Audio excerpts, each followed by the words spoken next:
Yes, for sprinters, you want a hard surface. You want to pop the ground. You want to connect with the ground. If you're bouncing a little too much, you're staying in the air too much. And so with a hard surface, you attack the ground, you stand back up. You attack the ground, you stand back up. This is going to be a great race. In this race, we have Ronnie Baker, who's been running amazingly, Bryce Robinson, John Teeters, Charles Jackson. This is going to be a great run.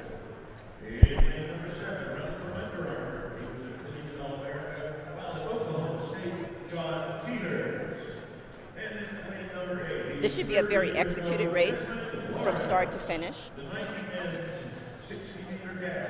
But these guys are going to have to compete. There's a lot of fire on this line right now. Well, they're sorry, Carmelita. They're on the line because, unbeknown to me, they have changed the timetable pretty dramatically. They brought forward this race some 12 or 14 minutes. It is the first heat of the men's 60 meters, first of 3 prelims, and as you can see, some 6 athletes out there. Ronnie Baker, to the extreme right of picture, goes in lane 1.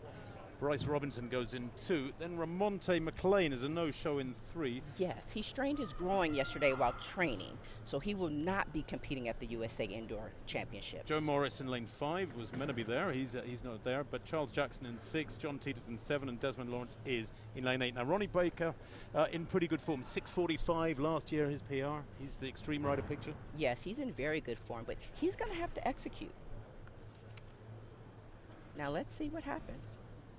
Got Christian Coleman, unofficially world record holder, goes in the next heat. Good start there from Ronnie Baker. Yes. Ronnie Baker to the right of picture. Beside him is Bryce Robinson. Baker takes this one, easing off 5 as strict. Wow, 6:48, easing up. Oh my gosh. This 60 meters, this is going to be a hot championships. I tell you that right now. 6:48, shutting down at 40 meters. Did you see that? That would have been a PR if he'd kept going. That would have been a PR if he would have kept going. But hey, it's the first round. Put the bottle cap on it. But that's the time he ran to win at the Milrose Games 2 weeks ago. And he just eased up and ran 6:48. Now he was a bit straight up and down while running. He needs to have a little lean, just a small lean. But he was up and down as he was running, so he was not attacking the ground as well. All right, 6:47 for Ronnie Baker. Bryce Robinson 6:51. John Teeters 6:61. Those are the 3 qualifiers as the top 4 in each heat go through, by the way, plus the next 4 fastest. Okay, Carmelita, and that's one of the things you said, he was running straight up and down. And we'll see a young man later, we'll see Christian Coleman run.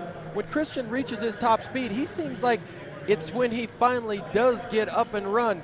So, you hear from Otto Bolden and you hear from all these great sprint coaches, here's your start and your transition, and you got to keep in a drive.